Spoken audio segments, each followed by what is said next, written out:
안녕하십니까. 저는 광주 농성초등학교에서 근무하고 있는 리드교사 김동환입니다. 오늘날 우리 사회는 빠르게 발전해가고 있습니다. 이런 변화의 흐름을 이끌어가는 기술 중 하나가 바로 인공지능인데요. 여러분들은 인공지능 하면 무엇이 떠오르시나요? 어떤 사람은 로봇을 떠올리고 머신러닝 또는 딥러닝과 같은 용어를 떠올리는 사람도 있을지도 모르겠습니다. 인공지능은 무엇일까요? 그리고 어디까지 발전했을까요? 이번 강의에서는 인공지능의 의미를 이해해보고 우리 주변에서 활용되고 있는 인공지능을 체험해보는 시간을 갖도록 하겠습니다. 먼저 인공지능의 의미에 대해서 알아보겠습니다. 인공지능의 개념은 사실 지능의 개념이 명확하지 않기 때문에 인공지능의 개념 또한 명확하게 정의하기가 어렵습니다.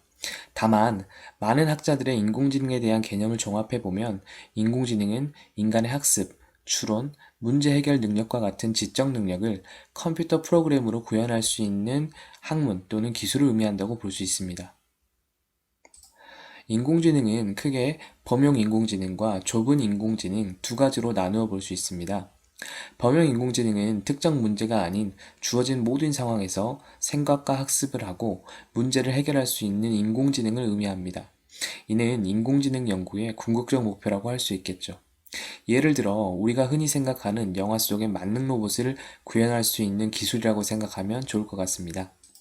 반면 좁은 인공지능은 한 분야의 문제만을 해결할 수 있는 인공지능입니다. 예를 들면 바둑이나 체스를 두는 프로그램이 있습니다. 이러한 프로그램들은 바둑이나 체스 외에 다른 문제는 해결하지 못하죠. 인공지능이란 용어는 1956년 미국 다트머스 대학에서 열린 학회에서 존 맥카시가 처음 사용하였습니다. 그러나 인공지능에 대한 개념 자체는 그 이전부터 존재했다고 볼 수 있는데요.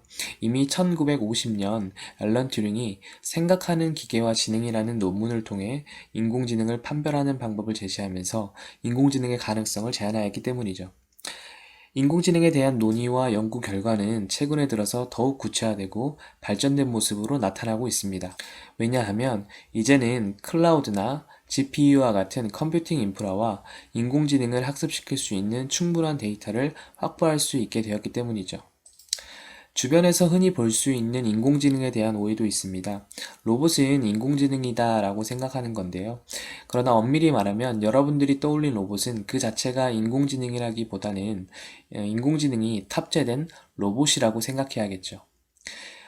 또 많은 사람들이 인공지능과 머신러닝, 딥러닝을 비슷한 내용으로 생각합니다. 그러나 셋의 의미는 다릅니다.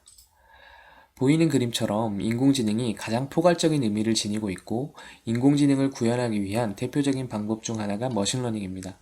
그리고 딥러닝은 머신러닝의 여러 분야 중 하나로서 인간의 뉴런과 비슷한 인공신경망 방식을 기반으로 만든 것입니다. 머신러닝과 딥러닝의 차이는 머신러닝은 컴퓨터에게 개발자가 먼저 다양한 정보를 가르치고 그 학습한 결과에 따라 컴퓨터가 새로운 것을 예측합니다.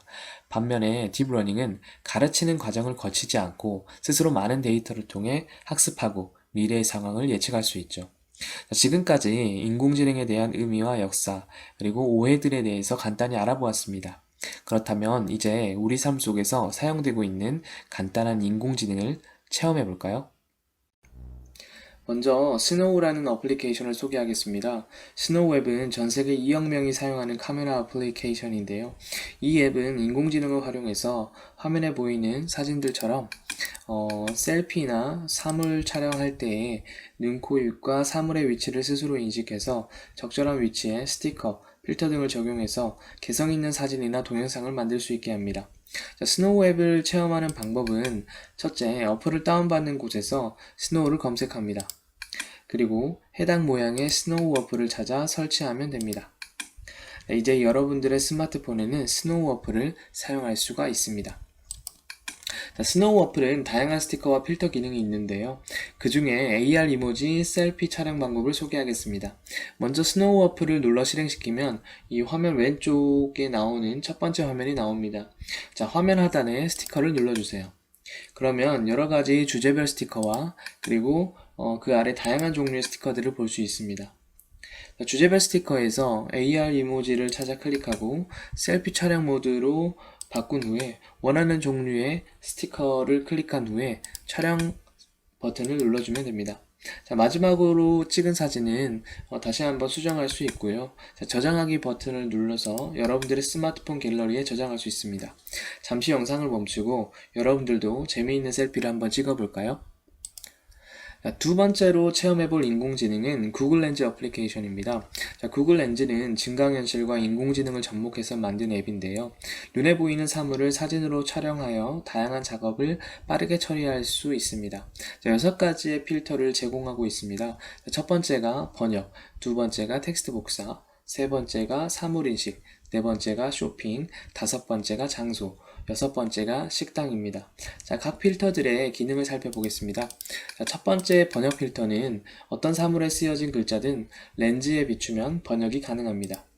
자, 두 번째 텍스트 필터는 구글 렌즈를 피사체의 글자 위에 비추면 글자들이 선택되는데 이때 선택된 범위의 글자들을 복사해주는 기능입니다. 자, 세 번째로 사물인식 필터는 어떤 사물이든 업체든 렌즈에 비추면 구글에서 관련 정보를 찾아줍니다.